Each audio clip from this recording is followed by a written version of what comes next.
Okay. എൻ്റെ പേര് ബീന മമ്പിള്ളി. ഞാൻ തൃശ്ശൂർ ജില്ലയിൽ കനകമല എന്ന പ്രദേശത്തു നിന്ന് വരുന്നു. ഞങ്ങളിപ്പോൾ സ്ഥിരതാമസമാക്കിയേക്കുന്നത് ഓസ്ട്രേലിയയിലാണ്. ഞാൻ ഇന്നിവിടെ വന്നിരിക്കുന്നത് എൻ്റെ ജീവിതത്തിൽ മാതാവ്, കൃപാസന മാതാവ് നൽകിയിരിക്കുന്ന അനുഗ്രഹങ്ങൾ നിങ്ങളോട് പങ്കുവയ്ക്കാൻ വേണ്ടിയിട്ടാണ്. ഞാൻ ആദ്യമായി ഉടമ്പടി എടുക്കുന്നത് ഒക്ടോബർ മാസത്തിലാണ്. അത് ഓൺലൈൻ ഉടമ്പടിയായിരുന്നു. അതിൻ്റെ കാരണം എൻ്റെ മകൾക്ക് വിട്ടുമാറാത്ത തലവേദനയായിരുന്നു. 5 വർഷമായിട്ട് അവൾക്ക് വിട്ടുമാറാത്ത തലവേദനയുണ്ട്. ഒരുപാട് ട്രീറ്റ്മെൻ്റ് ഒന്നും എടുത്തിട്ടും മാറണുണ്ടായിരുന്നില്ല. അപ്പോൾ അവൾ ഒരു ദിവസം അഡ്മിറ്റായി, ഇച്ചിരി കോംപ്ലിക്കേറ്റഡ് ആയി. അപ്പം ഞാൻ എൻ്റെ അനിയത്തിയോട് വിളിച്ചു പറഞ്ഞു, നീ എൻ്റെ അച്ചുവിന് വേണ്ടിയിട്ട് ഒരു ഉടമ്പടി എടുക്കണം എന്ന് വിളിച്ചു പറഞ്ഞു. ഞാൻ ഓസ്ട്രേലിയയിലാണ്, എനിക്ക് അതുകൊണ്ട് ഇവിടെ വന്ന് ഉടമ്പടി എടുക്കാൻ പറ്റില്ല. അപ്പോൾ എൻ്റെ അനിയത്തി ഇവിടെ വന്ന് എൻ്റെ മകൾക്ക് വേണ്ടിയിട്ട് ഉടമ്പടി എടുത്തു. ഞാൻ ഓസ്ട്രേലിയയിലിരുന്ന് ഓൺലൈൻ ഉടമ്പടി എടുത്തു. അത് ഞാൻ ഉടമ്പടിയിലായിരുന്നു മകൾക്ക് വേണ്ടിയിട്ടുള്ളത്. അത് അങ്ങനെ ഉടമ്പടിയിൽ ഞാനായിരിക്കുന്ന സമയത്ത് എനിക്ക് തൈറോയിഡിന് വേണ്ടിയിട്ട് ട്രീറ്റ്മെൻറ്റ് നടക്കുന്നുണ്ടായിരുന്നു. അതിൻ്റെ ഭാഗമായിട്ട് ഡോക്ടർ എന്നോട് പറഞ്ഞിട്ടുണ്ടായിരുന്നു CT സ്കാൻ നെക്കിൻ്റെ ചെയ്യണമെന്ന്. കാരണം എന്താണെന്ന് വെച്ച് കഴിഞ്ഞാൽ എനിക്ക് വെള്ളം ഇറക്കാനും ഭക്ഷണം ഇറക്കാനും സോളിഡായിട്ടുള്ള സാധനങ്ങൾ ഇറക്കാനുമായിട്ട് ബുദ്ധിമുട്ടുണ്ടായിരുന്നു. അപ്പോൾ ഈ CT സ്കാൻ ചെയ്യണം എന്ന് പറഞ്ഞു നെക്കിൻ്റെ. അതിൻ്റെ കാരണം എന്താണെന്നും, കാരണം ഡോക്ടർ വിചാരിച്ചത് ഇത് ചിലപ്പോൾ നമ്മുടെ ഈസോഫാഗസിനെ ഈ തൈറോയിഡ് ഗ്ലാൻഡ് കംപ്രസ് ചെയ്യണുണ്ടായിരിക്കും, അതുകൊണ്ടാണ് എന്ന് പറഞ്ഞു. അങ്ങനെ CT സ്കാൻ ചെയ്തു. ജനുവരി അവസാനം CT സ്കാൻ ചെയ്തതിൻ്റെ പിറ്റേ ദിവസം എന്നെ ഡോക്ടർ വിളിച്ചിട്ട് പറഞ്ഞു, അത്യാവശ്യമായിട്ട് നാളെ ഒന്ന് ഔട്ട് പേഷ്യൻ്റ് ഡിപ്പാർട്ട്മെൻറ്റ് വരെ വരണം, ഒരു കാര്യമുണ്ടെന്ന് പറഞ്ഞു. അങ്ങനെ പിറ്റേ ദിവസം ഞാനും എൻ്റെ അനിയത്തിയുടെ മകനും കൂടെ ഡോക്ടറെ കാണാനായിട്ട് പോവുകയാണ്. ഞാനൊരു നേഴ്സായിട്ടാണ് ഓസ്ട്രേലിയയിൽ വർക്ക് ചെയ്യണത്. ഞാൻ വർക്ക് ചെയ്യുന്ന ഹോസ്പിറ്റലിൽ തന്നെയാണ് ഞാൻ ടെസ്റ്റിനെല്ലാത്തിനും പോണത്. അപ്പോൾ ഞാൻ അവിടെ ചെന്നു. ഡോക്ടർ എൻ്റെ കൂടെ വർക്ക് ചെയ്യണ ഡോക്ടറാണ്. അപ്പോൾ ഡോക്ടർ ഞാൻ കണ്ടൊക്കെ കഴിഞ്ഞപ്പോൾ തന്നെ എനിക്ക് മനസ്സിലായി ആളുടെ മുഖം വല്ലാതെ ഇരിക്കുവാണ്. അപ്പോൾ ഡോക്ടർ ഞാൻ ചെന്ന് കഴിഞ്ഞപ്പോൾ തന്നെ ഭയങ്കര സങ്കടത്തോടു കൂടെയാണ് എന്നോട് പറയുവാണ്, ബീന, നിൻ്റെ തൈറോയിഡിന് പ്രത്യേകിച്ച് കുഴപ്പമൊന്നുമില്ല. തൈറോയിഡ് മൾട്ടി നോഡുലാർ ഗോയിറ്ററാണ്, പക്ഷേ അത് പ്രശ്നമില്ലാത്തതാണ്. അതേക്കുറിച്ച് പേടിക്കുകയൊന്നും വേണ്ട. പക്ഷേ നിൻ്റെ ലെഫ്റ്റ് സുപ്രാക്ലാവിക്കുലാർ റീജിയൻ എന്ന് വെച്ച് കഴിഞ്ഞാൽ നമ്മുടെ തോളലിൻ്റെ താഴെ ഒരു 26 മില്ലിമീറ്റർ വലിപ്പത്തിലുള്ള ഒരു ലിംഫ് നോഡ് എൻലാർജ് ചെയ്തിട്ടുണ്ട്. സാധാരണ ലിംഫ് നോഡെന്ന് വെച്ച് കഴിഞ്ഞാൽ വളരെ ചെറുതായിരിക്കും, ഒരു 1 മില്ലിമീറ്റർ അത്രയൊക്കെ ഉണ്ടാവുള്ളൂ. അത്രയുള്ള ഒരു ലിംഫ് നോഡ് എൻലാർജ് ചെയ്തിട്ടുണ്ട്. അപ്പം നിനക്ക് കുറേ ടെസ്റ്റുകളുടെ ആവശ്യമുണ്ട്. നീ ജോലി ചെയ്യണ ഞാൻ 2 ഹോസ്പിറ്റലിൽ വർക്ക് ചെയ്യുന്നുണ്ട്. 2 സ്ഥലത്തും പോയിട്ട് 6 മാസത്തേക്ക് ലീവ് അപ്ലൈ ചെയ്യണം. കാറ്റഗറി A ആയിട്ട് നിന്നെ കൺസിഡർ ചെയ്യുവാണ് എന്ന് പറഞ്ഞ്.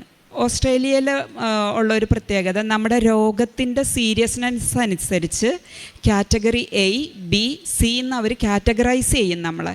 അപ്പോൾ കാറ്റഗറി A ആയിട്ട് എന്നെ കൺസിഡർ ചെയ്തെന്ന് കണ്ടപ്പോൾ തന്നെ എനിക്ക് മനസ്സിലായി എനിക്ക് ഇച്ചിരി സീരിയസ് ആണെന്നുള്ളത് മനസ്സിലായി. അപ്പോൾ എന്നോട് പറഞ്ഞു, ഈ ടെസ്റ്റുകളെല്ലാം ചെയ്യണം എന്ന് പറഞ്ഞു. അപ്പം ഞാൻ ചോദിച്ചു, ഈ ലിംഫ് നോഡിൽ നിന്നൊരു ബയോപ്സി എടുത്താൽ പോരെ, എല്ലാം ചെയ്യണോ, ടെസ്റ്റുകളെല്ലാം വേണോ എന്ന് ചോദിച്ചു. അപ്പോൾ ഡോക്ടർ പറഞ്ഞു, അത് പോരാ, ഇതിൻ്റെ തുടക്കം എവിടെയാണെന്നുള്ളത് നമുക്ക് കണ്ടുപിടിക്കണം. കാര്യം ഞാൻ നേഴ്സായിട്ട് പോലും എനിക്കൊരു ഓർമ്മ വന്നില്ല. ലെഫ്റ്റ് സുപ്രാക്ലാവിക്കുലാർ ലിംഫ് നോഡ് യൂഷ്വലി വരുന്നത് മെറ്റാസ്റ്റേസിസ് ആയിട്ടാണ്, എന്ന് വെച്ചാൽ ക്യാൻസർ പടർന്നു വരുന്ന ഒരു സമയത്താണ് അത് വരുന്നത്. അപ്പോൾ എന്നോട് ഡോക്ടർ ചോദിച്ചു, നിൻ്റെ വെയിറ്റ് കുറയണുണ്ടോ എന്ന് ചോദിച്ചു. അപ്പോൾ ഞാൻ പറഞ്ഞു, ഞാൻ 8 കിലോ വെയിറ്റ് കുറഞ്ഞിട്ടുണ്ടെന്ന് പറഞ്ഞു. അപ്പോൾ എന്നോട് പറഞ്ഞു, നിനക്ക് എല്ലാ സിംറ്റംസും ഉണ്ട്, വെള്ളം ഇറക്കാനൊക്കെ ആയിട്ട് ബുദ്ധിമുട്ടുമുണ്ട്, അതുപോലെ തന്നെ ഇത് ഈ ലിംഫ് നോഡ് 26 മില്ലിമീറ്റർ എൻലാർജ് ചെയ്യുകയും ചെയ്തേക്കണം എന്ന് പറഞ്ഞു. അപ്പം ഞാൻ ഡോക്ടർ ഇത് പറഞ്ഞു കഴിഞ്ഞപ്പോൾ കരഞ്ഞുകൊണ്ടാണ് ഞാൻ അവിടെ നിന്ന് ഇറങ്ങിപ്പോകുന്നത്. കാരണം ഞാൻ ഒരിക്കലും എക്സ്പെക്റ്റ് ചെയ്തിട്ടില്ല എനിക്ക് ക്യാൻസർ ആണെന്നുള്ളത്. ഞാൻ ഒരിക്കലും അങ്ങനെ വിചാരിച്ചിരുന്നില്ല. തൈറോയിഡ് എൻലാർജ് ചെയ്തിട്ടുണ്ട്, അതിൻ്റെ എന്തെങ്കിലും കാര്യമായിരിക്കുമോ എന്ന് വിചാരിച്ചാണ് ഞാൻ ഡോക്ടറെ കാണാൻ പോയത്. ഞാൻ കരഞ്ഞുകൊണ്ടാണ് ഞാൻ അവിടെ ഡോക്ടറുടെ മുറിയിൽ നിന്ന് ഞാൻ ഇറങ്ങി വന്നത്. അപ്പോൾ എൻ്റെ അനിയത്തിയുടെ മോൻ എന്നോട് ചോദിച്ചു, എൻ്റെ ആൻറ്റി പ്രശ്നമെന്ന് ചോദിച്ചു. അപ്പം ഞാൻ അവനോടൊന്നും പറഞ്ഞില്ല, കാരണം എനിക്ക് ആരെ അറിയിക്കാൻ താല്പര്യം ഉണ്ടായിരുന്നില്ല. അങ്ങനെ ഞാൻ വീട്ടിൽ വന്ന വഴിക്ക് തന്നെ ഈ അനിയത്തിയുടെ മോൻ വിളിച്ച് അവൻ്റെ മമ്മിയോടും എൻ്റെ മകളോടും വിളിച്ച് പറഞ്ഞു, ഇങ്ങനെ ഒരു പ്രശ്നമുണ്ട്, ആൻറ്റി കരഞ്ഞുകൊണ്ടാണ് ഡോക്ടറുടെ മുറിയിൽ നിന്ന് ഇറങ്ങി വന്നതെന്ന് പറഞ്ഞു. ഞാൻ അങ്ങനെ വീട്ടിൽ വന്നു. അപ്പോൾ എൻ്റെ ഒരു ഫ്രണ്ടിനെയും വിളിച്ച് ഞാൻ പറഞ്ഞു, എനിക്കൊരു പ്രോബ്ലം ഉണ്ട് എന്ന് ഞാൻ വിളിച്ചു പറഞ്ഞു. എൻ്റെ കൂടെ ജോലി ചെയ്യണതാണ്, എൻ്റെ ഫ്രണ്ടാണ്. അപ്പോൾ ആളും ഇതറിഞ്ഞു കഴിഞ്ഞ് ഉടനെ തന്നെ എൻ്റെ ഫ്രണ്ടും എൻ്റെ വീട്ടിലോട്ട് വന്നു. അത് കഴിഞ്ഞ് ഞാൻ വീട്ടിൽ വന്നിട്ട് എനിക്ക് കുറച്ച് നേരം ഞാൻ ഭയങ്കര കരച്ചിലൊക്കെ ആയിരുന്നു. പക്ഷേ അതിനു മുന്നേ തന്നെ ഞാൻ ജോലി ചെയ്യണ ഹോസ്പിറ്റലിൽ ചെന്ന് ഞാൻ 6 മാസത്തെ ലീവ് 2 സ്ഥലത്തെയും നഴ്സ് മാനേജറോട് ഞാൻ വിളിച്ചു പറഞ്ഞു, എനിക്ക് 6 മാസത്തേക്ക് ലീവ് വേണം, ട്രീറ്റ്മെൻറ്റിൻ്റെ ഭാഗമായിട്ടാണ്, എനിക്കിതാണ് പ്രോബ്ലം എന്ന് ഞാൻ വിളിച്ചു പറഞ്ഞു. അപ്പോൾ സ്കാനിൽ എഴുതിയിട്ടുണ്ട്, ഇവർക്ക് ആദ്യത്തെ സ്കാനിൽ ഇത് കണ്ടെങ്കിലും ഇവർ കൺഫേം ചെയ്യാൻ വേണ്ടിയിട്ട് വേറൊരു സ്കാനും കൂടി എനിക്കിവർ ചെയ്ത്, ആ സ്കാനിലും എഴുതിയിട്ടുണ്ട് ഇത് 26 millimetre non fluctuant thick solid mass with no fluid in it എന്നും പറഞ്ഞുകൊണ്ട് ആണ് ഈ ഇത് CTയിലും അൾട്രാസൗണ്ട് നെക്കിലും എഴുതിയിരുന്നത്. അപ്പോൾ വളരെ തിക്കായിട്ടുള്ള സോളിഡ് ആണ്. അപ്പോൾ നമുക്കറിയാം ഇത് കോംപ്ലിക്കേറ്റഡ് ആണെന്നുള്ളത്. പക്ഷേ ഞാൻ വീട്ടിൽ വന്നതിന് ശേഷം ഞാനിങ്ങനെ പ്രാർത്ഥിച്ചു, മാതാവിൻ്റെ അടുത്ത് പോയി. ഞാൻ ആദ്യമായിട്ട് ഉടമ്പടി എടുത്ത അന്ന് തൊട്ട് തന്നെ എൻ്റെ വീട്ടിലെ ഒരു മുറി പ്രാർത്ഥനാ മുറിയാക്കി ഞാൻ മാറ്റിയിട്ടുണ്ടായിരുന്നു. ഞാൻ മാതാവിനോട് പോയി വിവരമൊക്കെ പറഞ്ഞു, ഈശോയോടും വിവരമൊക്കെ പറഞ്ഞു. ഞാൻ അത് കഴിഞ്ഞ് എൻ്റെ ഫ്രണ്ടും വീട്ടിൽ വന്നു, അവരെല്ലാവരും സംസാരിച്ചിരുന്നു, പേടിക്കണ്ട, ഒന്നും ഉണ്ടാവില്ല എന്നൊക്കെ പറഞ്ഞു. എങ്കിലും എനിക്കറിയാം ഇവരുടെ എല്ലാവരുടെയും മുഖത്തുള്ള ഭാവം കണ്ടപ്പോൾ എനിക്കറിയാം ഇത് പ്രശ്നമാണെന്നുള്ളത്. അങ്ങനെ ഞാൻ പിന്നെ എനിക്ക് ഉടമ്പടി എടുത്തപ്പോൾ കിട്ടിയൊരു അനുഗ്രഹമാണ്, അമ്മയായിട്ടും ഈശോയുമായിട്ടും സംസാരിക്കാൻ എനിക്ക് പറ്റിയിരുന്നു. വചനത്തിലൂടെ എന്നോട് സംസാരിച്ചിരുന്നു. അപ്പം ഞാൻ എന്ത് ചെയ്തെന്ന് വിചാരിച്ചു കഴിഞ്ഞ് കഴിഞ്ഞാൽ പ്രാർത്ഥിക്കാനായിട്ട് തുടങ്ങി. അപ്പം ഞാൻ ഈശോയോട് ചോദിച്ചു, ഞാൻ എല്ലാവരോടും പറയണ ഒരു കാര്യമാണ്, പ്രത്യേകിച്ച് എൻ്റെ അനിയത്തി, അവൾ നഴ്സാണ്, എനിക്ക് എന്ത് അസുഖം വന്നു കഴിഞ്ഞാലും എനിക്ക് കുഴപ്പമില്ല, ക്യാൻസർ മാത്രം വരരുത്. കാരണം എനിക്കൊരു CT സ്കാൻ ചെയ്യുമ്പോൾ ഉള്ള കോൺട്രാസ്റ്റ് തരുമ്പോഴുള്ള ചൂട് പോലും എനിക്ക് സഹിക്കാൻ പറ്റില്ല. കാരണം എനിക്ക് പല പ്രാവശ്യം ഹാർട്ടിൻ്റെ പ്രോബ്ലം കൊണ്ട് CT സ്കാൻ ചെയ്ത് കോൺട്രാസ്റ്റ് ഇഷ്ടം പോലെ എടുത്തേക്കണ ആളാണ്. അപ്പോൾ എനിക്കറിയാം കോൺട്രാസ്റ്റിൻ്റെ ചൂട് എത്ര ഇതാണെന്നുള്ളതും. ചിലർക്ക് കുഴപ്പമില്ലായിരിക്കും, പക്ഷേ എനിക്കത് പറ്റൂലായിരുന്നു. അങ്ങനെ ഞാനിപ്പോൾ പ്രാർത്ഥിച്ചുകൊണ്ട് ഞാൻ നടന്ന്, അപ്പം ഞാൻ ഈശോയോട് ചോദിച്ചു, ഈശോയെ നീ പറയുന്നുണ്ടല്ലോ, മകൻ അപ്പം ചോദിച്ചാൽ പാമ്പിനെ കൊടുക്കുകയും മീൻ ചോദിച്ചാൽ തേളിനെ കൊടുക്കുകയും പാടില്ല എന്നുള്ളത് ദുഷ്ടരായ നിങ്ങൾക്കറിയാമെങ്കിൽ തന്നോട് ചോദിക്കുന്നവർക്ക് എത്ര അധികമായിട്ട് പരിശുദ്ധാത്മാവിനെ നൽകും. ആ വേർഡ് ഞാനിങ്ങനെ പറഞ്ഞു. ഞാൻ പറഞ്ഞിട്ട് എനിക്ക് നീ തന്നില്ലല്ലോ ഈശോയെ എന്ന് ഞാൻ പരാതി പറഞ്ഞു ഈശോയോട്. അത് കഴിഞ്ഞ് എനിക്കപ്പോൾ 2 ദിവസത്തേക്ക് 3-ാം ദിവസമാണ് എനിക്ക് ഈ പെറ്റ് സ്കാനിന് ഡേറ്റ് കിട്ടിയേക്കണത്. അപ്പോൾ CT സ്കാനിന് ഡേറ്റ് കിട്ടിയേക്കണത്. അപ്പം ഞാൻ എന്ത് ചെയ്തെന്ന് വെച്ച് കഴിഞ്ഞാൽ ഈ 2 ദിവസം ഞാൻ ദൈവവുമായിട്ട് വളരെ സംസാരിച്ചുകൊണ്ടിരുന്നു. അപ്പം ഞാനിങ്ങനെ സംസാരിക്കുമ്പോൾ ഞാൻ എപ്പോഴും പറയും, ഈശോയെ എനിക്കറിയാം എനിക്കിപ്പോൾ കീമോയും റേഡിയേഷനും കിട്ടിയാലും നീ സഹിച്ച കുരിശിൻ്റെ അത്രം വരില്ല. കാരണം നിൻ്റെ കുരിശിൻ്റെ ഓരോ സമയത്തും നീ അനുഭവിച്ച വേദന, നിൻ്റെ തലയിൽ മുൾക്കിരീടം വെച്ചപ്പോഴും നിന്നെ ചാട്ടവാറിനടിച്ചപ്പോഴും നിനക്കുണ്ടായ വേദന എനിക്കുണ്ടാവില്ല. ഏത് റേഡിയേഷൻ ചെയ്താലും കീമോ ചെയ്താലും എനിക്കുണ്ടാവില്ല. പക്ഷെ നിനക്ക് കുരിശ് താങ്ങാനായിട്ട് ഉണ്ടായിരുന്നു. എനിക്ക് കുരിശ് താങ്ങാനായിട്ട് എൻ്റെ അമ്മയെ എനിക്ക് തരണമെന്ന് പറഞ്ഞു. അപ്പോൾ ഞാൻ പ്രാർത്ഥിച്ചുകൊണ്ടിരുന്നു.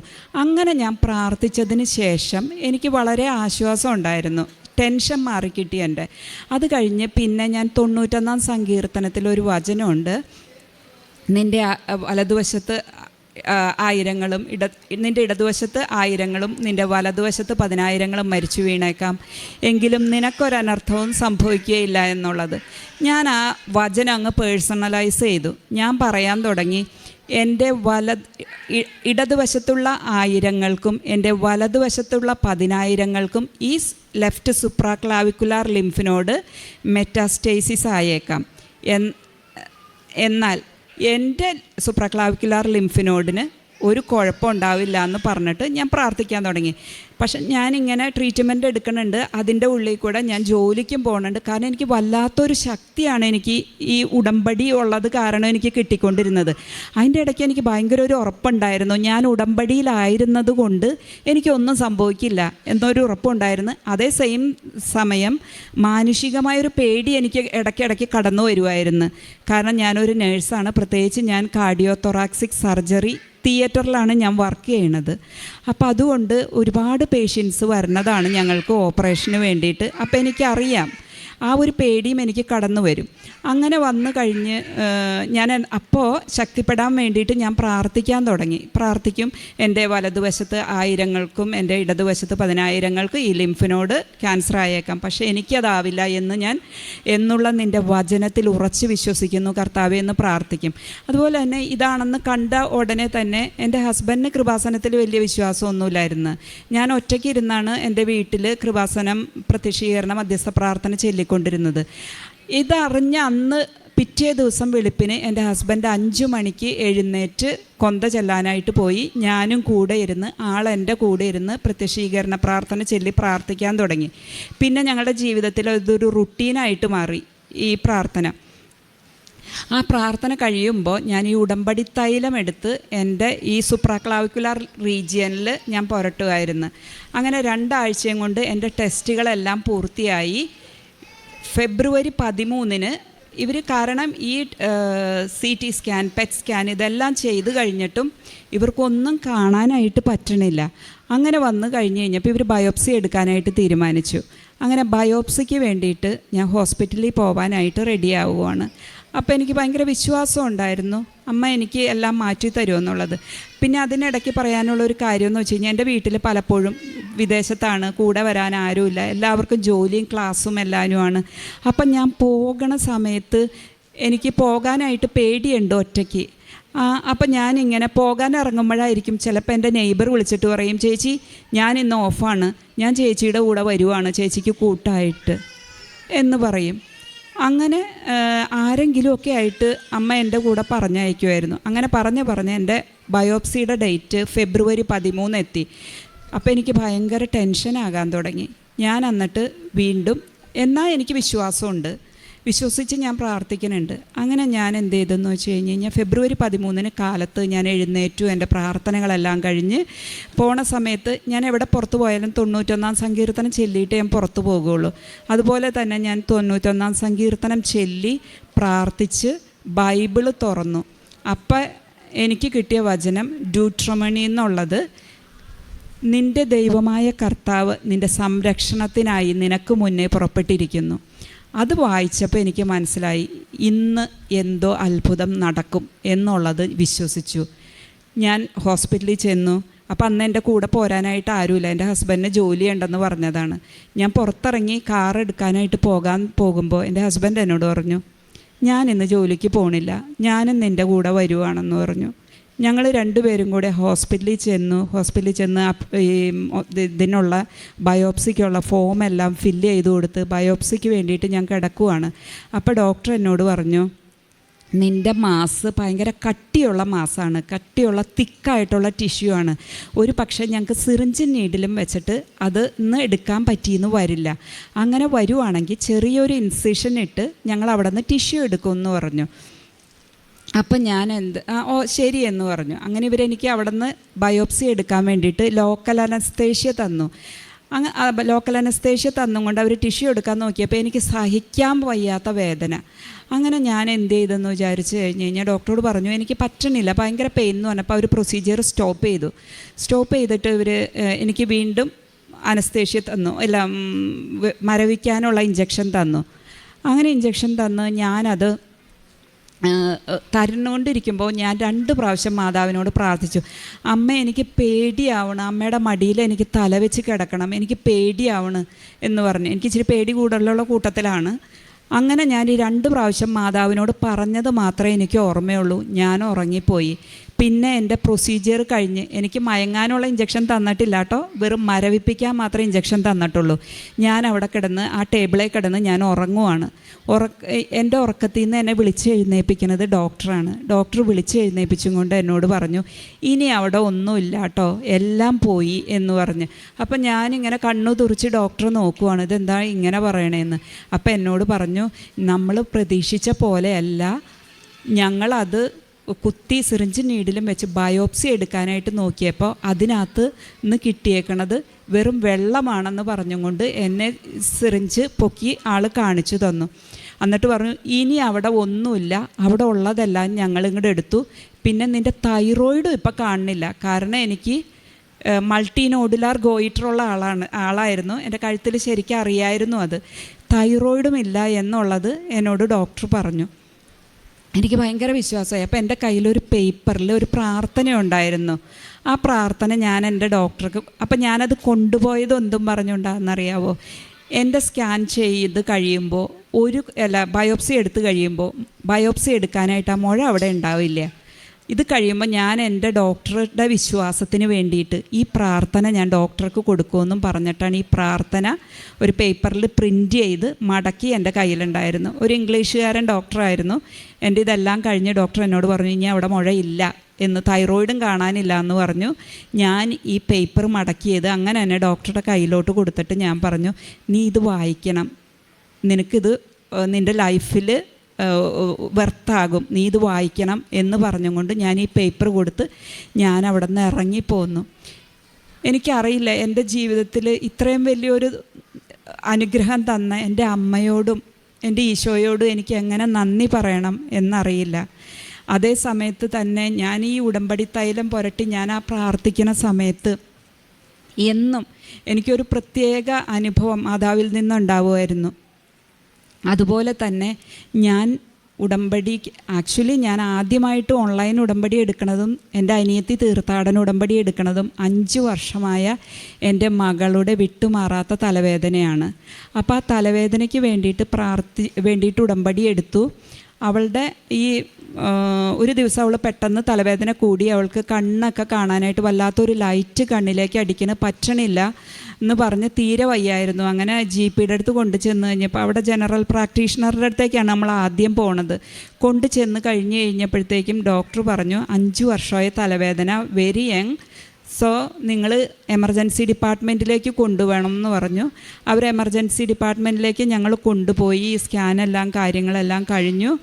അത് കഴിഞ്ഞ് ഞങ്ങൾ അന്ന് വൈകുന്നേരം വീട്ടിലോട്ട് വിട്ടു. ഇവൾക്ക് ഒരുപാട് ട്രീറ്റ്മെൻറ്റ് എടുത്തായിരുന്നു ഇതിന് വേണ്ടിയിട്ട്, പക്ഷെ കുറവുണ്ടായിരുന്നില്ല. ഞാൻ അന്ന് ഈ ഹോസ്പിറ്റലിൽ നിന്ന് വന്ന് എൻ്റെ ഒരു ഫ്രണ്ടുണ്ട് ഡോളി എന്ന് പറയണത്. ഡോളി എനിക്ക് കുറച്ച് ഉടമ്പടി തൈലം പുള്ളിക്കാരിയുടെ കയ്യിലിരുന്നത് കൊച്ചിൻ്റെ നെറ്റി പുരട്ടാനായിട്ട് തന്നു. അങ്ങനെ ഞാൻ ഈ എല്ലാ ദിവസവും പ്രത്യക്ഷീകരണ പ്രാർത്ഥന ചൊല്ലി ഈ ഉടമ്പടി തൈലം നെറ്റിയിൽ ഇടണുണ്ടായിരുന്നു. അതിനുശേഷം ഒക്ടോബറിന് ശേഷം എൻ്റെ മകൾക്ക് തലവേദന ഉണ്ടായിട്ടില്ല. അവൾ മിടുക്കിയായിട്ട് ന്യൂസിലാൻഡിൽ പോയി പഠിക്കുകയാണ്. അതുപോലെ തന്നെ ഞാൻ എൻ്റെ ഹസ്ബൻഡിന് വിസയ്ക്ക് അപ്ലൈ ചെയ്തിട്ടുണ്ടായിരുന്നു. അത് ന്യൂസിലാൻഡ് സിറ്റിസൻ്റെ പാർട്ട്നേഴ്സ് വിസയാണ്. അപ്പം ഞാൻ ഈ വിസ കിട്ടാൻ വേണ്ടിയിട്ട് വിസയ്ക്ക് അപ്ലൈ ചെയ്യാൻ വേണ്ടിയിട്ട് 3 മാസമായിട്ട് ഞാൻ അതിൻ്റെ ഡോക്യുമെൻറ്റ്സ് എല്ലാം ഓർഗനൈസ് ചെയ്യുമായിരുന്നു.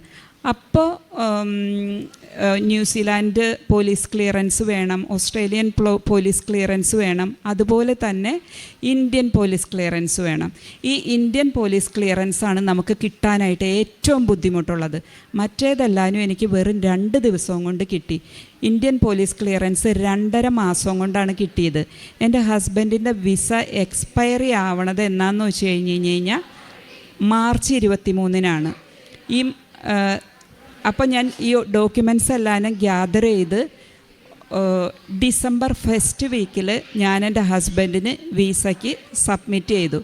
2 ദിവസം കഴിഞ്ഞപ്പോൾ എനിക്ക് എമിഗ്രേഷനിൽ നിന്ന് ഇമെയിൽ വന്നു, നിങ്ങളുടെ വിസ റിജക്ഷനായി എന്ന് പറഞ്ഞിട്ട് എനിക്ക് ഇമെയിൽ വന്നു. അപ്പോൾ അതിനകത്ത് ഇമെയിലിൽ പ്രത്യേകം എഴുതിയിട്ടുണ്ട്, വിസ റിജക്റ്റായി, നീ ആദ്യമേ അപ്ലൈ ചെയ്യണം, അതുപോലെ തന്നെ ഒരു ഡോക്യുമെൻറ്റും ഞങ്ങൾ തിരിച്ചു തരില്ല, എല്ലാ ഡോക്യുമെൻറ്റോടും കൂടി പുതിയ വിസയ്ക്ക് അപ്ലൈ ചെയ്യണം. എനിക്ക് ആകെ ടെൻഷനായി. കാരണം 2.5 മാസം കൊണ്ടാണ് ഇന്ത്യൻ പോലീസ് ക്ലിയറൻസ് എനിക്ക് കിട്ടിയത്. എൻ്റെ വീട്ടിൽ ഞാൻ ഉടമ്പടി എടുത്ത അന്ന് തന്നെ എൻ്റെ വീട്ടിൽ ഒരു മുറി പ്രാർത്ഥനാ മുറിയാക്കി മാറ്റിയിട്ടുണ്ടായിരുന്നു. ഞാൻ അവിടെ ചെന്ന് അമ്മയുടെ മുന്നിൽ ചെന്ന് ഞാനങ്ങ് പൊട്ടിക്കരഞ്ഞു. അമ്മ, ഞാൻ ഒത്തിരി കഷ്ടപ്പെട്ടിട്ടാണ് ഈ ഡോക്യുമെൻറ്റ്സ് എല്ലാവരും ഞാൻ തയ്യാറാക്കിയത്. ഇനി ഇതും കൂടി കേൾക്കാനായിട്ട് എനിക്ക് പറ്റണില്ല. അമ്മ, എൻ്റെ കഷ്ടപ്പാട് കാണണില്ലേ എന്ന് പറഞ്ഞ് ഞാൻ അവിടെ ഇരുന്ന് പൊട്ടി കരഞ്ഞ്. പക്ഷേ അത് കഴിഞ്ഞ് പ്രാർത്ഥന കഴിഞ്ഞ് എഴുന്നേറ്റ് കഴിഞ്ഞപ്പോൾ എന്നോട് പറയുന്നുണ്ട് അവർക്കോട് കോണ്ടാക്ട് ചെയ്യാൻ. പക്ഷേ എൻ്റെ ഇമെയിലിൽ അവർ പ്രത്യേകം പറഞ്ഞിട്ടുണ്ട്, do not contact immigration for any reason regarding this application. അങ്ങനെ പറഞ്ഞൊരിക്കെ ഓസ്ട്രേലിയൻ ഇമിഗ്രേഷനോട് എനിക്ക് ഒരിക്കലും കോണ്ടാക്ട് ചെയ്യാൻ പറ്റില്ല. പിറ്റേ ദിവസം ഞാനൊരു ഇമിഗ്രേഷൻ ലോയറെ വിളിച്ച് ചോദിച്ചു, ഇങ്ങനെ ഒരു പ്രശ്നമുണ്ട്, അവർ കോണ്ടാക്ട് ചെയ്യരുതെന്നാണ് പറഞ്ഞേക്കണത്. എൻ്റെ ഹസ്ബൻഡിൻ്റെ വിസ മാർച്ച് 23 എക്സ്പയർ ആവുകയാണ്, എന്താ ചെയ്യേണ്ടതെന്ന് എനിക്ക് അറിഞ്ഞൂടാ. എക്സിറ്റ് അടിക്കും പുള്ളീനെ. എമിഗ്രേഷൻ്റെ കോണ്ടാക്ട് ചെയ്യാനും പാടില്ല. ഏതെങ്കിലും ഒരു കാരണത്താൽ എൻ്റെ ഡോക്യുമെൻറ്റ്സ് തിരിച്ചു കിട്ടാൻ വല്ല മാർഗമുണ്ടോ? ഇന്ത്യൻ പോലീസ് ക്ലിയറൻസ് എങ്കിലും. എന്നോട് ഇമിഗ്രേഷൻ ലോയർ പറഞ്ഞു, ഒരു കാരണവശാലും അവർ തിരിച്ചു തരില്ല. അവർ കോണ്ടാക്ട് ചെയ്യണ്ട എന്ന് പറഞ്ഞിട്ടുണ്ടെങ്കിൽ ചെയ്യാതിരിക്കുന്നതാണ് നല്ലത്. അവർ റിപ്ലൈ ചെയ്യില്ല. പക്ഷെ ഞാൻ വീട്ടിൽ തിരിച്ചു വന്നപ്പോഴത്തേക്കും എൻ്റെ മനസ്സിലിരുന്ന് ഇങ്ങനെ ശക്തമായിട്ട് പറയുകയാണ്, നീ ഇമിഗ്രേഷനെ കോണ്ടാക്ട് ചെയ്യ് എന്ന് പറയുന്നുണ്ട്. പക്ഷേ എനിക്ക് പേടി, ചെയ്യരുതെന്ന് പറഞ്ഞ് ചെയ്യാൻ. പക്ഷേ രണ്ടും കൽപ്പിച്ച് ഞാനങ്ങ് അവർക്കൊരു ഇമെയിൽ അയച്ചു. ഞാൻ ഒത്തിരി കഷ്ടപ്പെട്ടിട്ടാണ് ഈ documents, especially Indian police clearance സംഘടിപ്പിച്ചത്. 23 എൻ്റെ ഹസ്ബൻഡിൻ്റെ വിസ എക്സ്പയർ ആവുകയാണ് എന്നും പറഞ്ഞ് ഞാൻ അവരെ അറിയിച്ചു. എനിക്ക് റിപ്ലൈ ഒന്നും വന്നില്ല 2-3 ദിവസത്തേക്ക്. 3-ാം ദിവസം ഞാൻ എൻ്റെ പ്രെയർ കഴിഞ്ഞ് നോക്കുമ്പോൾ എൻ്റെ കയ്യിൽ ഒരു കുഞ്ഞ് കാശുരൂപം കൃപാസന മാതാവിൻ്റെ ഉണ്ട്. ഞാൻ അതൊരു ചരടയിൽ കെട്ടി ഞാൻ എൻ്റെ കുരിശയിൽ തൂക്കിയിട്ടേക്കാണ്. ഞാൻ നോക്കുമ്പോൾ ഈ കൃപാസന മാതാവിൻ്റെ ആ കുഞ്ഞ് കാശുരൂപത്തിൽ നിന്ന് ഭയങ്കരമായ പ്രകാശം വരുന്നു. മാതാവിൻ്റെ മുഖത്തിന് എന്തെന്നില്ലാത്തൊരു തിളക്കവും, എനിക്ക് ആ പ്രകാശം ഞാൻ കാണാത്ത രീതിയിലുള്ളൊരു പ്രകാശം. അപ്പം എനിക്ക് തോന്നി എൻ്റെ വീട്ടിൽ എന്തോ അത്ഭുതം നടന്നിട്ടുണ്ട്, അല്ലെങ്കിൽ എനിക്ക് എന്തോ ഉള്ള ഒരു അറിയിപ്പാണ് മാതാവിൻ്റെ കയ്യിൽ നിന്ന്. ഞാനത് കഴിഞ്ഞ് അവിടെ നിന്ന് പ്രാർത്ഥനയും കഴിഞ്ഞ് ഞാൻ എഴുന്നേറ്റ് പോയി. അത് കഴിഞ്ഞ് ഞാൻ കിടക്കാൻ നേരത്ത് സാധാരണയായിട്ട് എൻ്റെ ഇമെയിൽ നോക്കാറുണ്ട്. ഞാൻ ഇമെയിൽ നോക്കിക്കഴിഞ്ഞ് കഴിഞ്ഞപ്പോൾ എമിഗ്രേഷനിൽ നിന്നുള്ള ഒരു ഇമെയിലാണ്, നിൻ്റെ പോലീസ് ക്ലിയറൻസ് എല്ലാവരും ഞങ്ങൾ വീണ്ടും യൂസ് ചെയ്തോളാം, പക്ഷേ ആപ്ലിക്കേഷൻ പുതിയത് സബ്മിറ്റ് ചെയ്യണമെന്നും പറഞ്ഞ്. എനിക്ക് ആപ്ലിക്കേഷൻ സബ്മിറ്റ് ചെയ്യാനായിട്ട് 2 ദിവസമേ വേണ്ടി വന്നുള്ളൂ. ഞാൻ 3 മാസം കൊണ്ട് പ്രിപ്പയർ ചെയ്ത ആപ്ലിക്കേഷൻ ഞാൻ 2 ദിവസവും കൊണ്ട് പ്രിപ്പയർ ചെയ്ത് ഞാൻ അയച്ചു. അയക്കിനേക്ക് മുന്നായിട്ട് ഞാൻ ഒരു കാര്യം ചെയ്തു. എൻ്റെ കയ്യിൽ കൃപാസനത്തിൽ ഉപ്പുണ്ടായിരുന്നു. ആ ഉപ്പ് വിശ്വാസ പ്രമാണം ചൊല്ലി ഞാൻ ആ കവറിലേക്ക് ഒരു നുള്ളി ഉപ്പ് ഇട്ട് കവർ സീൽ ചെയ്ത് ഞാൻ എമിഗ്രേഷൻ അയച്ചു. ഞാൻ അയക്കുന്നത് ഒരു ഡിസംബർ 15-ാം തീയതിയാണ്. അപ്പോൾ ഡിസംബർ 23-ന് ഇമിഗ്രേഷൻ അടയ്ക്കും. അപ്പോൾ ഡിസംബർ 27-ാം തീയതി ഞാൻ രാത്രി പ്രാർത്ഥന കഴിഞ്ഞ് നോക്കുമ്പോൾ അന്ന് കണ്ട അതേ ഒരു കാശുരൂപത്തിൻ്റെ നിന്നുള്ള ലൈറ്റ് വരണത് ഞാൻ കണ്ടു. അപ്പം എനിക്ക് മനസ്സിലായി വീണ്ടും എന്തോ നടന്നിട്ടുണ്ട്. പക്ഷേ അപ്പോഴും എനിക്ക് ഇമെയിൽ തുറന്നു നോക്കാൻ തോന്നണില്ല. ഞാൻ അങ്ങനെ എന്ത് ചെയ്തെന്ന് വെച്ച് കഴിഞ്ഞാൽ, ഇതുപോലെ തന്നെ ഞാൻ കുറച്ച് കഴിഞ്ഞ് കഴിഞ്ഞപ്പോൾ എൻ്റെ ഇമെയിൽ റെഗുലറായിട്ട് ഞാൻ ചെക്ക് ചെയ്യും, വർക്കിൽ നിന്നുള്ള എന്തെങ്കിലും ഇമെയിൽ വന്നിട്ടുണ്ടോ എന്ന് അറിയാനായിട്ട്. അങ്ങനെ ഇമെയിൽ നോക്കുമ്പോൾ എൻ്റെ ഹസ്ബൻഡിൻ്റെ വിസ അപ്രൂവ് ആയിട്ട് വന്നേക്കണം. അപ്പോൾ എനിക്ക് വിശ്വസിക്കാൻ പറ്റണില്ല. കാരണം ഒന്നാമത് ഇമിഗ്രേഷൻ 23-ാം തീയതി അടച്ചു കഴിഞ്ഞ് കഴിഞ്ഞാൽ ജനുവരി 2-നാ തുറക്കുള്ളൂ. അപ്പോൾ എനിക്ക് തോന്നി എൻ്റെ തോന്നലായിരിക്കുമെന്ന് തോന്നി.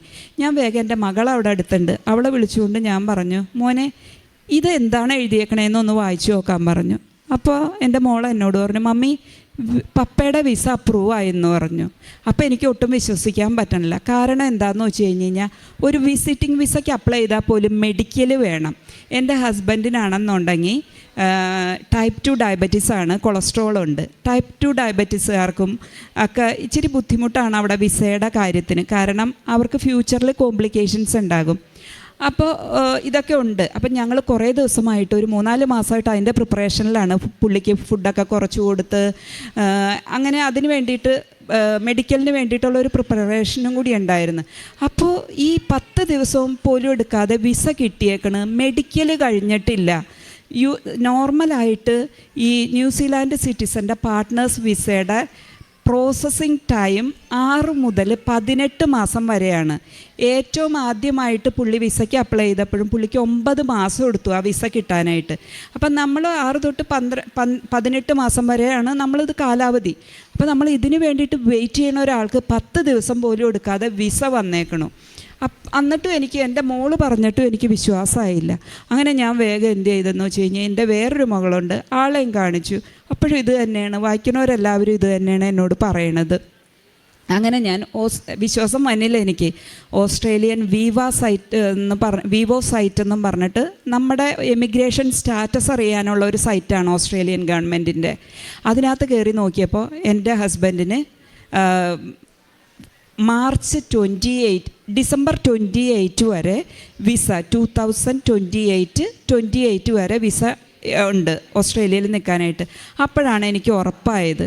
കാരണം ഒരിക്കലും സാധ്യമായ ഒരു കാര്യമല്ല 10 ദിവസവും കൊണ്ട് ഒരു വിസ പ്രോസസ്സിങ് നടത്തി വരുന്നത്. ഞാനത് ഉറപ്പായിട്ടും വിശ്വസിക്കുന്നത്. ഞാൻ മാതാവിനോട് പ്രാർത്ഥിച്ച് ഞാൻ ഉപ്പ് ഇട്ടിട്ടാണ് വിട്ടത്. അതിൻ്റെ ശക്തി കൊണ്ടിട്ടാണ് ഇത് ഞങ്ങൾക്ക് നടന്നു കിട്ടിയെന്നുള്ളത് ഒരു ഇത്. അതുപോലെ തന്നെ വേറൊരു സംഭവം നടന്നത്, ഞങ്ങൾ ഈ ഉടമ്പടിയിലായിരിക്കുന്ന സമയത്ത് എൻ്റെ മോള് ന്യൂസിലാൻഡിലാണ്. അപ്പോൾ അവളുടെ ബാഗും അതിനകത്ത് ഒരുപാട് സാധനങ്ങൾ, കാറിൻ്റെ കീയ്, അവളുടെ എല്ലാ സാധനങ്ങളും അടങ്ങിയ ഒരു ബാഗാണ് കള്ളൻ കൊണ്ടുപോയി. അപ്പോൾ അവളുടെ ജീവിതം മൊത്തം അതിനകത്താണ്. അപ്പോൾ അങ്ങനെ വന്നു കഴിഞ്ഞപ്പോൾ ഈ ബാഗ് നഷ്ടപ്പെട്ട് എൻ്റെ മോള് കരഞ്ഞുകൊണ്ട് എന്നെ വിളിച്ചുകൊണ്ട് പറഞ്ഞു, മമ്മി എൻ്റെ എല്ലാം പോയി, എൻ്റെ ബാഗ് പോയി, കള്ളൻ കയറി, ഞാൻ വീട്ടിലുള്ള സമയത്താണ് അത് എടുത്തുകൊണ്ട് പോണത് എന്ന് പറഞ്ഞു. അപ്പോൾ ഞാൻ ചോദിച്ചു, മോള് പോലീസിൽ അറിയിച്ചോ എന്ന് ചോദിച്ചു. പറഞ്ഞു, പോലീസിൽ അറിയിച്ചു, പോലീസ് ഇപ്പോൾ വരുമെന്ന് പറഞ്ഞു. അങ്ങനെ ഞാൻ അവളോട് പറഞ്ഞു, സംസാരിച്ചുകൊണ്ടിരിക്കരെ പറഞ്ഞു, പോലീസ് വീട്ടിൽ വന്നു മമ്മി, ഞാൻ പിന്നെ വിളിക്കാമെന്ന് പറഞ്ഞു. ഞാൻ വേഗം എൻ്റെ പ്രാർത്ഥനാ മുറിയിലേക്ക് ഓടിപ്പോയിട്ട് ഞാൻ മാതാവിനോട് പറഞ്ഞു, മാതാവേ, അവൾ ന്യൂസിലാൻഡിലേക്ക് പോയപ്പോൾ നിന്നെ ഏൽപ്പിച്ചിട്ടാണ് ഞാൻ എൻ്റെ മോളെ വിട്ടത്. ഞാൻ നിൻ്റെ സംരക്ഷണമൊക്കെ ഉണ്ടാകുമെന്ന് കരുതിയിട്ടാണ് ഞാൻ വിട്ടത്. എൻ്റെ മോളുടെ എല്ലാം പോയില്ലേ, ഇനി അവൾക്ക് എന്താ ചെയ്യുക?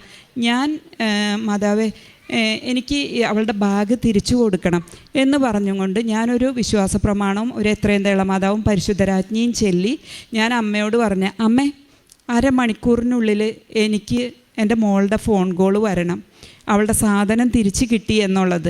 അപ്പോൾ സാധാരണ രീതിയിലെന്ന് വെച്ച് കഴിഞ്ഞ് കഴിഞ്ഞാൽ എൻ്റെ ഫോണിലേക്ക് എപ്പോഴെങ്കിലും ആരെങ്കിലും വിളിച്ചുകൊണ്ടിരിക്കും. ഈ 1/2 മണിക്കൂർ സമയത്തേക്ക് ഒരു ഫോൺ കോൾ പോലും എൻ്റെ ഫോണിലേക്ക് വന്നില്ല. കറക്റ്റ് 1/2 മണിക്കൂർ കഴിഞ്ഞപ്പോൾ എൻ്റെ മകൾ എന്നെ വിളിച്ചിട്ട് പറയുകയാണ്, മമ്മി, എൻ്റെ ബാഗ്, കളവ് പോയ ബാഗ് ആരോ കൊണ്ടുപോയി പോലീസ് സ്റ്റേഷനിൽ ഏൽപ്പിച്ചു, എനിക്ക് എൻ്റെ എല്ലാ സാധനങ്ങളും തിരിച്ച് കിട്ടി, അതിൽ നിന്നൊന്നും പോയിട്ടില്ല എന്ന് പറഞ്ഞ് എൻ്റെ മോൾ എന്നെ വിളിച്ചു പറഞ്ഞു. ഞാൻ മാതാവിനോട് ചോദിച്ച 1/2 മണിക്കൂർ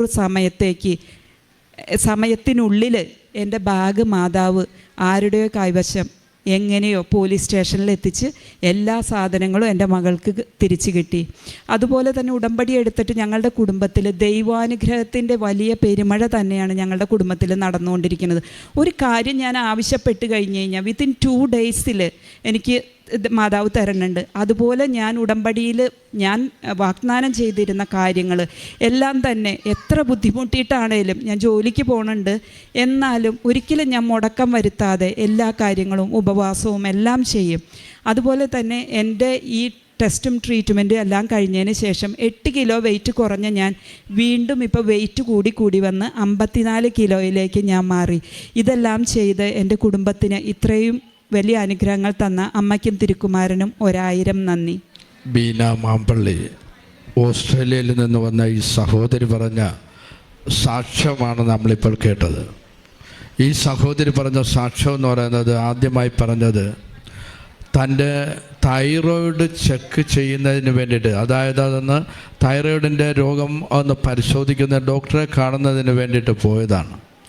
അവിടെ ചെന്ന് കഴിഞ്ഞ് അവിടെ പരിശോധിച്ചപ്പോൾ അവരുടെ ലെഫ്റ്റ് തോളിന് താഴെ ഒരു ലിംബ് നോയിഡ് 26 mm വലിപ്പത്തിൽ കാണുവാൻ സാധിച്ചു. ഇതെന്ന് പറയുന്നത് സാധാരണഗതിയിൽ ലെഫ്റ്റ് ഇടത് തോളിൽ ഇങ്ങനെ ഒരു ലിംനോയിഡ് കാണുക എന്ന് പറഞ്ഞാൽ ഡോക്ടർമാരെ സംബന്ധിച്ചിടത്തോളം അവർക്കറിയാം ഇതൊന്നെങ്കിൽ ഒരു ക്യാൻസർ ആയിരിക്കാം, അല്ലെങ്കിൽ ഇത് TBയുടെ സിംറ്റം ആയിരിക്കാം. അല്ലെങ്കിൽ ഇത് 4th സ്റ്റേജ് ക്യാൻസറൊക്കെ ആയിക്കഴിയുമ്പം ഇതേപോലെയുള്ള ലിംഫ് നോയിഡ് സ്പ്രെഡ് ചെയ്യാറുണ്ട്, ഇങ്ങനെ കാണാറുണ്ട്. അപ്പം അതുകൊണ്ടെന്ന് പറയുന്നത് ഡോക്ടറിന് അല്പം വിഷമമായി. കാര്യം എന്ന് പറഞ്ഞാൽ ഈ സഹോദരിയെ ഇവർ മെഡിക്കൽ ഫീൽഡിൽ നേഴ്സായിട്ട് ഓപ്പറേഷൻ തിയേറ്ററിൽ തന്നെ വർക്ക് ചെയ്യുന്നതാണ്. അപ്പം അങ്ങനെ ഇരിക്കുകയാണ്. ഉടനെ ഇവരുടെ അടുത്ത് പറഞ്ഞ് വിഷമിക്കേണ്ട, നമുക്ക് ഫർദർ ചെക്കപ്പൊക്കെ ചെയ്യണം. ഈ സഹോദരിയെ വിഷമിപ്പിക്കാതെ പറയുകയാണ്. തുടർന്ന് ഇതെന്ന് ക്യാൻസറിൻ്റെ ടിഷ്യൂ പോലെ ആണെന്നും അതിൻ്റെ തുടക്കം എവിടെ നിന്നാണെന്നുള്ളത് നമുക്ക് കണ്ടുപിടിക്കണം. അതിന് വേണ്ടിയിട്ടുള്ള പരിശോധനകളാണ് പിന്നെ നടക്കുന്നത്. ഈ അസുഖം മൂലം ഉണ്ടാകുന്നതെന്ന് പറയുന്നത് ഇവർക്ക് ഭക്ഷണമൊന്നും ഇറക്കാൻ പറ്റില്ല, അത് അത്ര കണ്ട് വേദനയാണ്. അതുപോലെ തന്നെ ഭാരം വളരെയേറെ അങ്ങ് കുറയും. അപ്പോൾ ഇതൊക്കെയെന്ന് പറയുന്നത് ഈ ക്യാൻസറിൻ്റെ ഉള്ളതിൻ്റെ ലക്ഷണമായിട്ടാണ് ഡോക്ടർ ഇത് മനസ്സിലാക്കുന്നത്. തുടർന്ന് പലവിധ ചെക്കപ്പുകൾ നടത്തുന്നതിന് വേണ്ടി, അതായത് CT scan, MRI, pet scan, endoscopy, പിന്നെ വേരിയം മിൽസ് തുടങ്ങിയിട്ടുള്ള പല ടെസ്റ്റുകളും ചെയ്യാനായിട്ട് തീരുമാനിച്ചു. അപ്പോൾ ഈ സമയത്താണ് ഇവർ ഓൺലൈൻ ഉടമ്പടി എടുത്തിട്ടുണ്ടായിരുന്നു. എന്നാൽ ഇവർക്ക് വേണ്ടിയിട്ട് ഇവരുടെ അനിയത്തി നേരത്തെ തന്നെ ഇവിടെ വന്ന് തീർത്ഥാടന ഉടമ്പടി എടുത്തിട്ടുണ്ട്. അങ്ങനെ ഇവർക്ക് ഉടമ്പടി തൈലം ഇവരുടെ കൈവശം ഉണ്ട്, കുറച്ച് കിട്ടിയതാണ്. അപ്പം ഇവർ ഈ ടെസ്റ്റുകൾക്കൊക്കെ പോകുന്നതിന് മുമ്പ് പ്രത്യക്ഷീകരണ പ്രാർത്ഥനയും ജപമാലയും അതുപോലെ തന്നെയൊക്കെ ചൊല്ലി ഈ ലിംഫ് നോയിഡ്സിൽ അവിടെ ഈ പറഞ്ഞ സ്ഥലത്തൊക്കെ ഉടമ്പടി തൈലം വിശ്വാസ പ്രമാണം ചൊല്ലി കുരിശ് വരച്ച് അവരിടുമായിരുന്നു. ഇങ്ങനെ ആയിക്കഴിഞ്ഞപ്പോഴാണ് ഒടുവിൽ ഉടമ്പടി ബയോപ്സി എടുക്കാനായിട്ട് തീരുമാനിച്ച്. കാരണം എന്ന് പറഞ്ഞാൽ ഈ ലിംഫ് നോയിഡിൽ ഇത് ഒരു ടിഷ്യൂ ആണ്. അത് ടിഷ്യൂ എന്ന് പറഞ്ഞാൽ കട്ടിയായിട്ടുള്ള ഇതാണ്. ഇത് ലിക്വിഡ് ഒരു ഇതല്ല, വെള്ളം പോലെയുള്ള അവസ്ഥ അല്ല. ഇതൊരു കട്ടിയുള്ള ടിഷ്യൂ ആണ് എന്നുള്ളതാണ്. അപ്പോൾ ഇത് ക്യാൻസർ തന്നെയാണെന്നാണ് അവർ ഉറപ്പിക്കുന്നത്. പക്ഷേ അതിൻ്റെയുള്ള പരിശോധനകളാണ് നടന്നുകൊണ്ടിരിക്കുന്നത്. അതിന് ഈ സഹോദരിയെ ബയോപ്സിക്കായിട്ട് ഇത് ബയോപ്സി ചെയ്ത് നോക്കുന്നതിന് വേണ്ടിയിട്ട്, അപ്പം ഡോക്ടർ പറയുന്നുണ്ട് ഇത് നല്ല കട്ടിയായിരിക്കും നിങ്ങളുടെ ഈ ടിഷ്യൂ. അങ്ങനെ ബയോപ്സിക്ക് വേണ്ടിയിട്ട് ആ സ്ഥലം മാത്രം മരവിപ്പിക്കുന്നതിനുള്ള ഇത് കൊടുക്കുകയാണ്, മരുന്ന് കൊടുക്കുകയാണ്. അപ്പോൾ ഈ സമയത്ത് സഹോദരി അങ്ങ് ഉറങ്ങിപ്പോവുകയാണ്, അവിടെ കിടന്ന് ഉറങ്ങിപ്പോവുകയാണ്. ഡോക്ടർ തട്ടി വിളിക്കുന്നു. ഇതൊക്കെ കഴിഞ്ഞിട്ട് തട്ടി വിളിച്ചിട്ട് പറയുകയാണ്, നിങ്ങൾക്ക് വിഷമിക്കേണ്ട, ഒരു കുഴപ്പവും നിങ്ങൾക്ക് ഇല്ല. ഈ ടിഷ്യൂ എന്ന് പറയുന്നത് അത് വെള്ളമായിരുന്നു, അത് വെള്ളം പോലെ ആയി എന്ന് പറഞ്ഞാൽ ഇത്രയും ഇത് പരിശോധനയിലൊക്കെ എന്ന് പറഞ്ഞാൽ കട്ടിയുള്ള ടിഷ്യൂ ആയിരുന്നത് വെള്ളം പോലെയാണ്. അതെന്ന് പറയുന്നത് അത് ഞങ്ങളത് സ്ട്രിഞ്ച് വെച്ച് വലിച്ചെടുത്ത് മാറ്റി. നിങ്ങൾക്ക് ഒരു കുഴപ്പവുമില്ല, നിങ്ങൾ പേടിക്കേണ്ടത്. നോക്കണേ, എവിടെയാണ് ഈ അത്ഭുതം നടന്നത്? ഇവിടെ എന്ന് പറയുന്നത് അവർക്ക് കിട്ടിയ ഉടമ്പടി തൈലം അത് വെച്ച് കുരിശിട്ട് അവർ എല്ലാ ദിവസവും പ്രാർത്ഥിക്കുന്നുണ്ടായിരുന്നു. ടെസ്റ്റുകൾ മുറയ്ക്ക് നടക്കുന്നുണ്ട്, എങ്കിലും പ്രാർത്ഥിക്കുന്നുണ്ടായിരുന്നു. പ്രത്യക്ഷീകരണ പ്രാർത്ഥന ചൊല്ലുന്നത്. അത് കഴിഞ്ഞിട്ട് ഈ പ്രാർത്ഥന, വിശ്വാസത്തോടെയുള്ള ഈ പ്രാർത്ഥനയാണ് അവരെ ഇത്ര കണ്ട് അത്ഭുതത്തിലേക്ക് മാറ്റിയത്. പിന്നീടെന്ന് പറയുന്നത് ഇവരുടെ വെയിറ്റ് കൂടുന്നു, തൊണ്ടയിലുള്ള ഭക്ഷണം ഇറക്കുമ്പോഴുള്ള വേദനയില്ല. അതുപോലെ തന്നെ മുൻപുണ്ടായിരുന്ന തൈറോയിഡ് അവിടെ അത് എലാർജ് ചെയ്തിരുന്നു. അതെന്ന് പറയുന്നത് കാണാനേ ഇല്ല. ഈ ടിഷ്യൂ എന്ന് പറയുന്നത് 26 mm വലിപ്പത്തിൽ ആയിരുന്ന ഈ ലിംഫ് നോയിഡ് ഉണ്ടായിരുന്നു, അതെല്ലാം മാറിപ്പോയി. നോക്കണേ, എത്ര വലിയ അത്ഭുതമാണ്. ഉടമ്പടി അതിൽ ഇവർ ഓൺലൈൻ ഉടമ്പടിയാണ് എടുത്തതെങ്കിലും സഹോദരി ഇവർക്ക് വേണ്ടി ഉടമ്പടി എടുത്ത് ഉടമ്പടിയിലുള്ള നേർച്ച വസ്തുക്കൾ ഇവർക്ക് അയച്ചു കൊടുത്ത് ആ ഉടമ്പടി തൈലം അവർ വിശ്വാസപൂർവ്വം ഉപയോഗിച്ചിരുന്നു. അതാണ് വിശ്വാസത്തോടെയുള്ള പ്രാർത്ഥന രോഗികളെ സൗഖ്യപ്പെടുത്തുകയും കർത്താവ് അവരെ എഴുന്നേൽപ്പിക്കുകയും ചെയ്യുമെന്നാണ് പറയുന്നത്. അത് ഇവർ ഈ മകളിലെ നടന്ന സംഭവമാണ്. അതുപോലെ തന്നെ അവർ പറഞ്ഞൊരു വചനം ഉണ്ടായിരുന്നു, ജോഷുവ 1:9. ജോഷുവ 1:9 എന്ന് പറയുന്ന വചനം എന്ന് പറയുന്നത് കർത്താവ് അരുളി ചെയ്യുന്നു, നീ ശക്തനും ധീരനുമായിരിക്കണമെന്ന് ഞാൻ നിന്നോട് കൽപ്പിച്ചിട്ടില്ലയോ? നീ ഭയപ്പെടുകയോ പരിഭ്രമിക്കുകയോ വേണ്ട. നീ പോകുന്നിടത്തെല്ലാം ഞാൻ നിന്നോട് കൂടെ ഉണ്ടായിരിക്കുക. ദൈവം തന്നെ കൂടെ വന്ന് ഇവിടെ എന്ന് പറയുന്നത് ഉടമ്പടി ഓൺലൈൻ എടുത്തപ്പോൾ തന്നെ എന്ന് പറയുന്നത് അമ്മ മാതാവ് ഇവരുടെ കൂടെ സഞ്ചരിക്കുകയായിരുന്നു. അങ്ങനെ ഇവരുടെ വലിയ രോഗങ്ങൾ, ഈ രോഗം എന്ന് പറയുന്നത് അവിടുന്ന് എടുത്തു മാറ്റുകയാണ്. എഫേസൂസിൻ്റെ 2-ാം അധ്യായം 8-ാം തിരുവചനത്തിൽ പറയുന്നത്, വിശ്വാസം വഴി കൃപയാലാണ് നിങ്ങൾ രക്ഷിക്കപ്പെട്ടത്, അത് നിങ്ങൾ നേടിയെടുത്തതല്ല, ദൈവത്തിൻ്റെ ദാനമാണ്. വലിയ അത്ഭുതമാണ് നടക്കുന്നത്. രണ്ടാമത് പറഞ്ഞ ഒരു സാക്ഷ്യം എന്ന് പറയുന്നത്, ഇവരുടെ ഹസ്ബൻഡിൻ്റെ എന്ന് പറയുന്നത് ഈ വിസയ്ക്ക് വേണ്ടിയിട്ട് അപ്ലൈ ചെയ്തിരുന്നു. അവിടെ ഓസ്ട്രേലിയയിൽ ഇതിന് ആപ്ലിക്കേഷൻ കൊടുത്തു കഴിഞ്ഞാൽ 6 മാസം തൊട്ട് 18 മാസം വരെ എടുക്കും. ഒത്തിരിയേറെ തടസ്സങ്ങൾ അവിടെ അത് കിട്ടാനായിട്ട് വലിയ പാട്. അപ്പോഴാണ് ഈ സഹോദരിയും ഭർത്താവും കൂടി ഒന്നിച്ചിരുന്ന് പ്രാർത്ഥിക്കുകയാണ്. അപ്പം കാര്യം എന്ന് പറയുന്നത്, കിട്ടാൻ തടസ്സം എന്ന് പറയുന്നത്, അവിടെ ഒരു വിസിറ്റിംഗ് വിസയ്ക്ക് പോലും മെഡിക്കൽ ചെക്കപ്പ് ഉണ്ട്. ഈ സഹോദരന് ഭർത്താവിനാണെങ്കിലോ ഇല്ലാത്ത രോഗങ്ങളില്ല, അത് ഇതും ഷുഗറും പ്രഷറും കൊളസ്ട്രോളും പല രോഗങ്ങളാണ്. അപ്പോൾ ഇതൊക്കെ കിട്ടാനായിട്ട് വലിയ പാടാണ്. പക്ഷേ ഇവിടെ ഇവർ പ്രാർത്ഥിച്ചു കഴിഞ്ഞപ്പോൾ, ഓൺലൈൻ ഉടമ്പടി എടുക്കുകയും അത് ഈ വിഷയം വെച്ച് പ്രാർത്ഥിച്ചു കഴിഞ്ഞപ്പോഴെന്ന് പറയുന്നത് അവിടെ വലിയ അത്ഭുതം നടക്കുകയാണ്. അതിന് തൊട്ട് മുമ്പ് തന്നെ ഇവർക്കൊരു അമ്മയുടെ സാന്നിധ്യം അനുഭവപ്പെടുന്നുണ്ട്. അതായത് ഇവിടുന്ന് കൊടുത്ത അമ്മ മാതാവിൻ്റെ ചെറിയ കാശ് രൂപം, അതും വല്ലാതെ സാധാരണഗതിയിലല്ല, വല്ലാതെ അങ്ങ് പ്രഭയോടുകൂടി മിന്നുന്നു, അത് പ്രകാശിക്കുന്നത് ഇവർ കാണുകയാണ്. അപ്പോൾ ഇതെന്ന് പറയുന്നത് അമ്മ മാതാവിൻ്റെ സാന്നിധ്യമാണ്. സഞ്ചാരി മാതാവായ അമ്മ ഈ വിഷയം ലഭിക്കാതിരുന്നപ്പോൾ ഉടനെ തന്നെ അവരുടെ കൂടെ പോയി ഇത് നടത്തി കൊടുക്കുന്നതായിട്ടാണ് നമുക്ക് കാണാൻ സാധിക്കുന്നത്. 10 ദിവസം കൊണ്ട് ഈ കാര്യങ്ങൾ ഉടനെ തന്നെ നടക്കുകയാണ് ഇതിന് ശേഷം എന്നുള്ളത്, അല്ലേ? അതല്ലേ, 10 ദിവസം കൊണ്ട് അടുപ്പിച്ച് വെച്ച് 10 ദിവസം കൊണ്ടാണ് അങ്ങോട്ട് നോക്കി 10 ദിവസം കൊണ്ടാണിത് ശരിയായി കിട്ടിയത്. പക്ഷെ ഞാൻ ഈ ആപ്ലിക്കേഷൻ അയക്കുമ്പോൾ അതിനകത്ത് ഒരു നുള്ള് ഉപ്പ്, ഇവിടുത്തെ വെഞ്ചിരിച്ച ഉപ്പ് ഇട്ടിട്ടാണ് ആപ്ലിക്കേഷൻ സെൻഡ് ചെയ്ത കവറ് ക്ലോസ് ചെയ്തിരുന്നത്. അതായത് ഉടമ്പടിയിൽ വെഞ്ചരിച്ച ഉപ്പ് ഒരു ചെറിയ നുള്ള് ആ കവറിലും ഇട്ടിരുന്നു. നോക്കണേ, നടക്കുന്ന അത്ഭുതങ്ങൾ. അമ്മയുടെ സാന്നിധ്യം, സഞ്ചാരി മാതാവാണ്.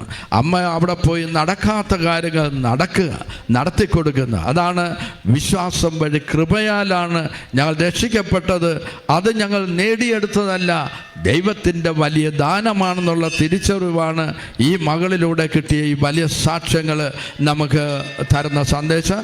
നമുക്ക് ശക്തമായി കരങ്ങളടിച്ചുകൊണ്ട് അമ്മ മാതാവിനെ, ഈശോയെയും ശക്തമായി മഹത്വപ്പെടുത്താം.